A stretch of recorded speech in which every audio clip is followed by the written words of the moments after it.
Hello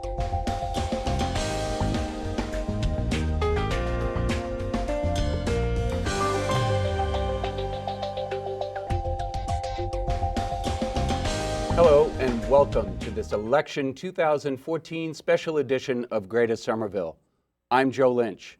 My guest is the current Attorney General of the Commonwealth and Democratic candidate for Governor of Massachusetts, Martha Coakley. Attorney General Coakley announced her candidacy in September of 2013. She is the former Middlesex District Attorney, a former candidate for the United States Senate, and the first female Attorney General in the Commonwealth's history. Born in North Adams, Massachusetts, she attended Williams College and received her Juris Doctorate from Boston University School of Law. She and her husband make their home in Medford, and it is my pleasure to welcome back to Somerville Community Access Television, and to Greater Somerville, Attorney General and candidate for Massachusetts Governor, Martha Coakley. Hi, Joe. Welcome back to Somerville. I feel welcome in Somerville. You're never a stranger here. You have been in our squares, in our restaurants, at public events, at political events. And Somerville's now my neighbor, as I'm in Medford and travel through Somerville all the time and certainly pay attention to the great things that are going on here. And on your way to the studio, you are now an honorary Somervillian for getting stuck in our famous traffic. So welcome back. Thank you. Thank you very much for taking time out of your schedule. As you know, we're taping this during the first year anniversary week of the Boston Marathon bombings. In your capacity as Attorney General, we know you cannot comment on the case itself, but your own personal reflection on attending some of the memorials this week. Well, it's been a very emotional week, I think, from the memorial at the Heinz Auditorium to attending a memorial at MIT today for Sean Collier, who you know as an MIT police officer was well loved by the whole community and was frankly about to become a Somerville police officer. I know his family, his dad works in the Attorney General's office. So it's been a tough year for the family, I think. But seeing also the strength that has come to MIT as a community and just seeing what all of the survivors, particularly we've worked with the victims and the survivors with the One Fund to make sure that people have gotten the help that they need, whether they were in the hospital or whether they're undergoing post-traumatic stress from those events. So we've had a very, I think, emotional but good week for people to say this was a horrible thing, but we've come out of it stronger, and we are going to continue to work together to support particularly the survivors of both the marathon bombings and, of course, the murder of Sean Collier. And I think it's safe to say that, you know, the pride that we have in our community, not just the Boston area, but Massachusetts, the support that we've received from across the country and the globe is something that we can all be proud of. It's extraordinary. There are the prayer canvases, for instance, coming into Massachusetts this week that will be displayed at Fenway Park, a project started by a few people in California. And we have signatures from people literally all over the world, not just the country, saying we appreciate what you went through, but we appreciate how you came together as a community. And still, I think we learned a lot about ourselves in the course of this. And it's encouraging, I think, to see that even in this time of remembering the tragedies involved. But making something really important about moving forward. Law enforcement has been your career. You're also married to a former law enforcement official. Why don't we open the conversation talking a little bit about your role as Attorney General, why you've decided to run for governor. So you take it from there, and then we'll start with the questions. Sure. So just by way of background, I always say, you know, I grew up reading Nancy Drew and watching a lot of Perry Mason. As you mentioned, I grew up in North Adams. Had the chance to come to Boston for law school and did some litigation, civil litigation, but I always wanted a chance to be a voice often for people who didn't have a voice. And I went to public service, got to serve as an assistant DA in Lowell, served in the Somerville court for some period of time, and as DA included Cambridge, Somerville in my district. I got married when I was running for DA. My husband came into the campaign headquarters, we met, and the rest was history. But I said, we used to live Law and Order, you know, because he was in charge of detectives, so he would work on cases that then would come into the DA's office. I feel very strongly about the fact that, you know, big businesses, big corporations are always going to have good advocates for them.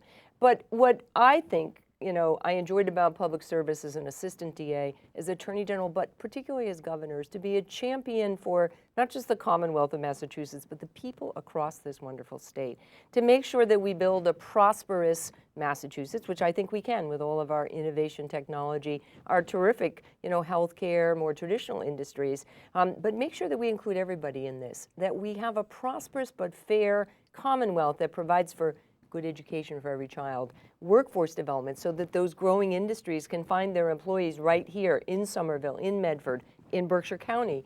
And we can do that here in Massachusetts. I'm very excited about the opportunities for Massachusetts, and it's why I am running. I believe that we can have growth in our economy, do that workforce development, give every child a good education, and particularly make good health care available to folks. We were the leader in providing health care in Massachusetts. We still have cost to deal with, but as we move forward, it's very important to me that we continue to have good, accessible, cost-effective health care, and that we deal with some of the mental and behavioral health problems that I know I've seen from the other side as an assistant DA or a DA. What happens when we don't give kids the education they need or give them help when they have mental or behavioral health problems?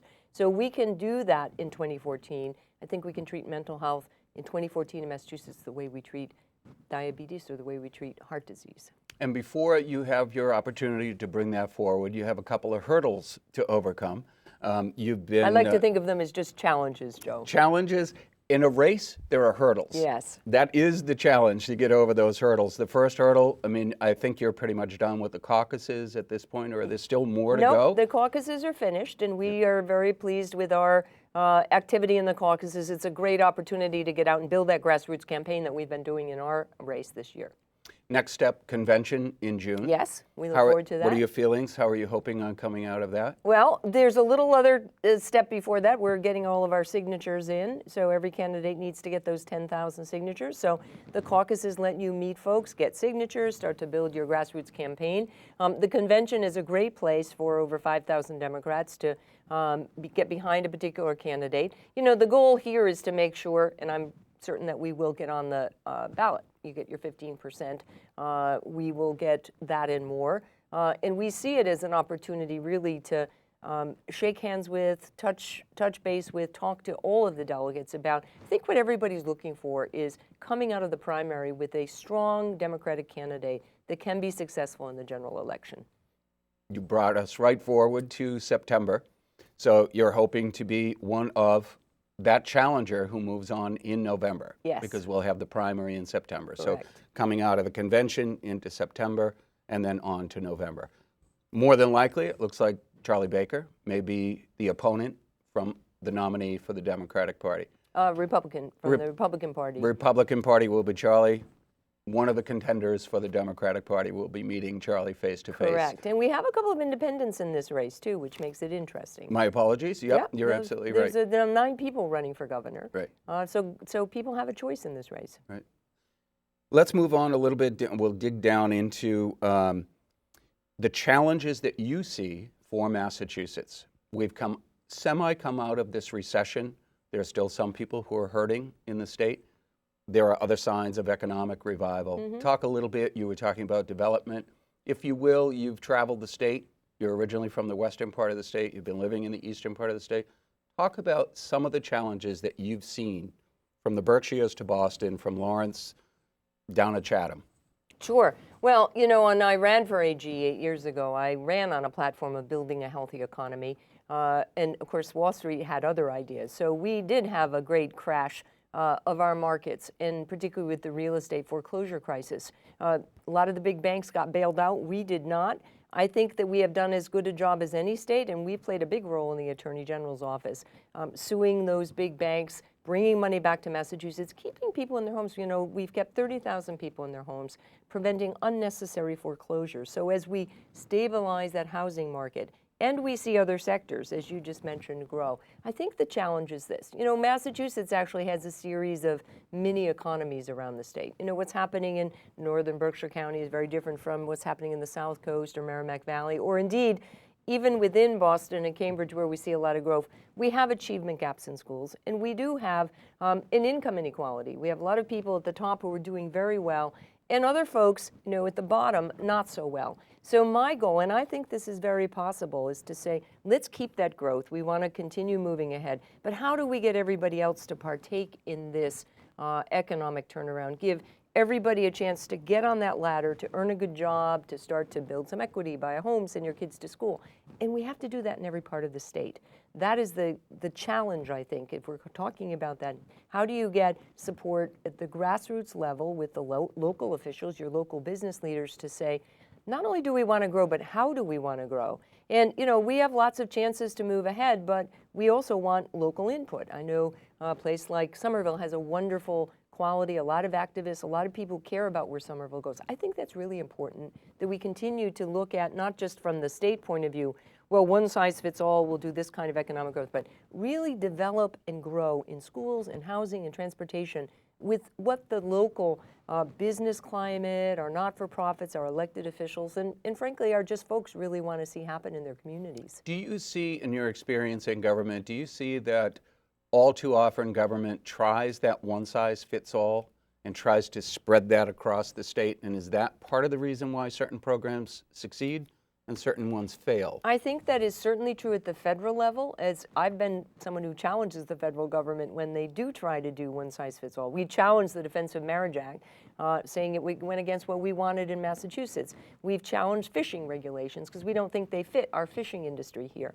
And having grown up in Berkshire County and seen that was very different than living in Boston or Cambridge, where I did for a while. I very much appreciated the state level. We need to keep in mind the great history, the uniqueness of our communities and our economic systems. It's a strength for us to have the great history. Frankly, I don't think we do enough to support the tourism here around our history and our arts and our culture. And if a governor can be a partner in that development to say, what do you want? How can we help? How do we grow this economy to include everybody and not come in with the idea that says, this is what you will do? I think we can be very successful doing that. People want to get engaged in doing it, and I see that as I run for office. Our cities and towns are in competition with each other as if, should you be successful, the governor of this state will be the chief marketeer for Massachusetts in competition with not only other New England states, but other states across the country to bring business in. The approach for that from you? Well, I am a big cheerleader for Massachusetts, and I know from working with attorneys general across the country, they're kind of sick of hearing me say how great Massachusetts is about our education, about our health care. Look, we're ahead of every other state, and I think this is a good example of why we can continue to grow, because almost 10 years ago now, with Republicans and Democrats, business and labor, not-for-profit, healthcare, insurers and providers, we didn't say, should we reform healthcare? We said, how do we do this? We came to the table, and we're still doing it around providing healthcare. We can do that in keeping energy costs down. We can do that still in Massachusetts on the business development. And we have a unique relationship with our business leaders. I think they not only want to do well, but they want to do good in Massachusetts. They're invested in their communities. And as a governor, I feel very strongly that you can be the chief cheerleader for that kind of development. And frankly, one of our strengths is our schools, our continuing education, our workforce. If we can improve that, give everybody that chance to get the job, get involved in the economy, this is a place where businesses are not only going to come, they're going to stay. And that is going to be the secret to our success. I think we have the opportunity to do that here in Massachusetts. One of the questions I did ask one of your challengers in this race is the current governor took a little bit of a hit by providing some taxpayer money as incentive for business to come into the state. That business then left. Mm-hmm. Your idea on a clawback for any kind of tax incentive like that? I think it's really important if we are going to make those decisions, and I think in many instances it's a good idea, but to provide some backups, some clawback provisions for taxpayers to make sure that we can both measure, was this effective or not, and if it wasn't, what is the guarantee that we may get some return on it? I think we can do that better going forward. But it's a great tool, particularly if you can provide that incentive to do well, and if there's failure to do well, the taxpayers aren't on the hook for that. Your priority over the past years of being the Attorney General for the Commonwealth has been primarily public safety, consumer protection, all within. How do you move forward as governor with public safety initiatives? Well, it's interesting. You know, when people said to me, why don't you run for Attorney General when I was district attorney, I said, I'll have to do utility rate regulation. You know, I loved the cases and I loved the criminal work. But one of the things that inspired me to run for AG was, as we did more cases with juveniles, both as defendants and victims, or we saw domestic violence victims, or we saw child abuse victims, I began to see in a bigger way, it's not just this case, it's how do we prevent this? How do we give tools to others in the community to work together to prevent it?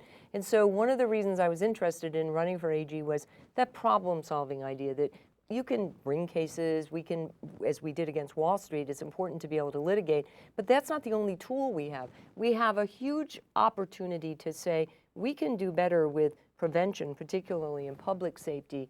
And as governor, I see that as one of my strengths. I've done that as a DA, moving to AG. As governor, I can look at how we provide better organization, for instance, for the Department of Children and Families, provide more support earlier for kids and families in schools, for instance, so that we don't wait until there's a disaster. But we come in with the services that we provide now, and then we let teachers do their teaching if we can give kids the help they need. That's just one example. I also see an opportunity, because I'm familiar with our criminal justice system, to be better at looking at when we can do prevention for people who've already gotten into trouble, how we can do better rehabilitation, invest not just in moving them out of the system, but giving them some work skills so they can get a job, so they can be contributing.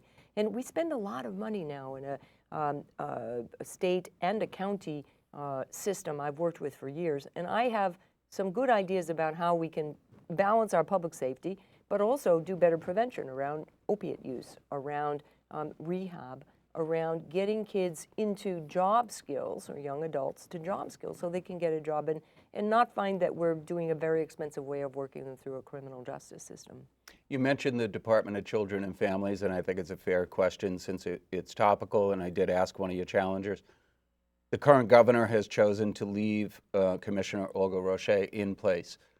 Your decision-making powers, should you become governor, you'll be faced with similar tasks, yes, whether to keep someone or to let them go, or your thoughts on that. Well, I've said publicly when this first happened that I believe that DCF should be reorganized. I think it's really important to understand that this mission, I've worked with them for years when they were DSS, our Department of Social Services, and every commissioner has said, both appointed by Republican and Democratic governors, has said, this is an agency that has a mission to keep families together, but to keep children safe. And so they would say, we make two mistakes. We leave kids in or we take them out. So I think if we were to say, let's have a DCF to keep families together, that's a good mission. But within that, a separate division whose job is to make sure kids are safe. That you don't have a young social worker, no matter how well-intentioned, with a big caseload, come into a home that often has multiple issues, that you're told, keep this family together, but keep this child safe. We're going to continue to make mistakes unless we reorganize that. And we also, I think, as the governor has realized, need more, use our technology tools to keep better track of caseloads, children, make sure that we stay on top and supervise what is happening in these homes. We will not avoid or prevent all of these problems, but I believe we can do a better job. And I think the experience I've had both as a DA and as AG in figuring out how to do that moving forward will be crucial for the next governor. Let's shift just a little bit, Martha, if you don't mind. We'll talk about taxes. We'll talk about job economic growth. We'll talk about high cost of living here in Massachusetts, high cost of housing. You can take it from there and kind of weave through what your campaign will be talking about in those areas. Sure. Well, what we've talked about already is that there is at least a perception for businesses, let's start there, that there's a high cost of doing business here. And that is true to some extent, but there's also, we can't just look at the cost, we have to look at the value that people get. So I've talked to a business that said, you know, we moved to North Carolina because the cost of energy is cheaper. But we came back because we wanted a workforce, we wanted people who had a good 8th grade education. So we also have to look at the big picture. What are businesses looking for? They need an educated workforce. They want that. And so two things I've done as AG is try and keep those energy costs down as we've looked at ways we can move forward. I give the governor credit for moving forward on clean, sustainable, cost-effective energy. That's an economic driver for us also, but also keeping the cost of healthcare down. which is a big cost driver. But you know what? Companies want healthcare. We have the best healthcare in the world here in Massachusetts. So if we can keep the costs reasonable, you get the value, and you can't just look at the cost side of the ledger. I also think that as we look at for young people, turn to folks here, you know, if you're coming out of college, you might be willing to pay a big rent in the short term to work in one of the innovation economies downtown. But you know what? In 10 years, you want to get married or you want to have a family. We need to be planning now for both the transportation and the cost of housing for that demographic, but also for folks who are still struggling because of the forfeiture crisis, who can't pay rent or trying to get clean, affordable housing. And I think we do that regionally too, as I spoke earlier. Let's look at in 5 years or 10 years, including now, how do we address housing issues region by region? I don't think the state or the federal government can come in with one size fits all on housing either.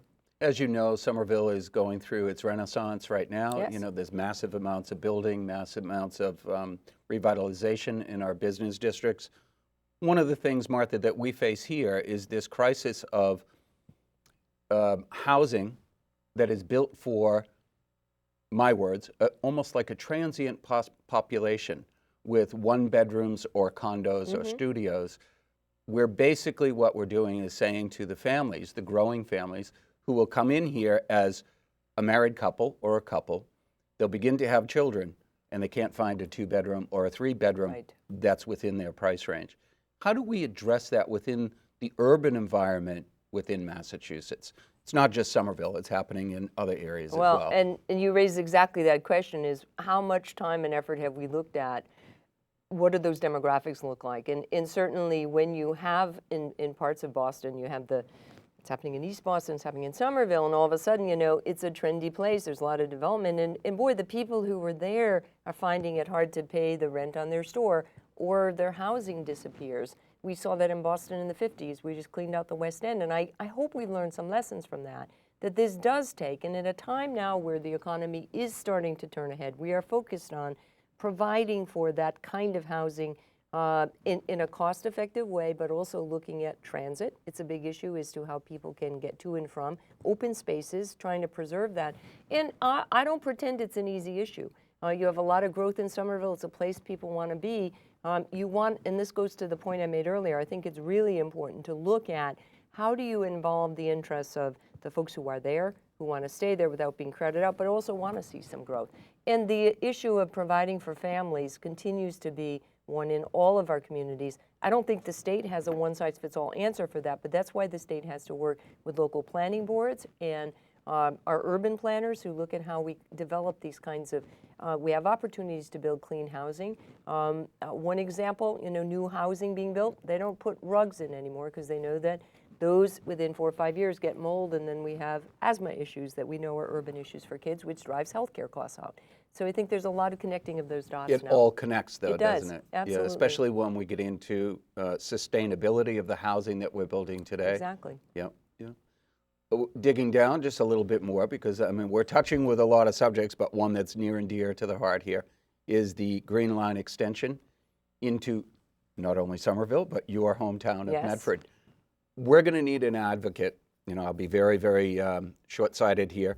Somerville and Medford are going to need an advocate with not only in the State House to try to get additional funding, but at the federal level to get this thing built all the way from Union Square into Medford. Your thoughts on the Green Line? Well, I think it's made progress. I think even in the last few days we've seen some progress on this. As you know, most of these projects aren't about the project itself, it's about the funding for it. And I am optimistic that we finally reached the stage where we know not only do we need to invest in some of our infrastructure we haven't maintained, but we need to invest in the future. And that does tie into everything we talked about. So I do support that extension on the Green Line. I'm hopeful it's going to happen soon. It's an important piece of this development, what's happened coming with the Red Line coming out from Cambridge West, and this Green Line. It's been on the books for a while. I think the time is now, and I'm hopeful that it will be soon. Union Square, you had a taste of our traffic down here in Union Square. Union Square in Somerville will be one of the recipients of one of the first stations to come in. We need that. Municipalities need that state and federal funding. Your idea in terms of moving forward for the Commonwealth when it comes to, we have two fairly new U.S. senators. Your idea in terms of how to get a better, closer working relationship with our representatives in Washington.